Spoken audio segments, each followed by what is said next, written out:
rolling dumbbell triceps extension. I'm gonna explain it to you in detail in less than 60 seconds. Let's do it. All right, so we're all familiar with the triceps extension, where we're just extending the elbows like so. A rolling triceps extension is gonna allow you to cheat the weight up, so you can go a little heavier or get some additional reps. That's all it is. So I'm gonna keep my arms vertical. I'm gonna control the eccentric till I reach full depth here. I'm gonna roll the dumbbells back, use my lats like a pullover to pull the weight back up to about here, and then it's all triceps. So you are not just throwing the weight up with your lats.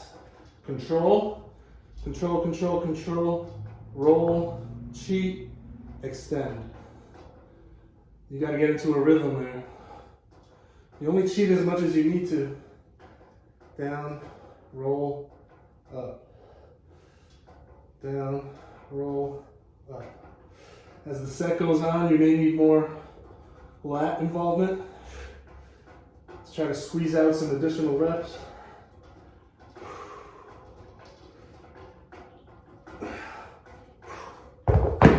That's it, man.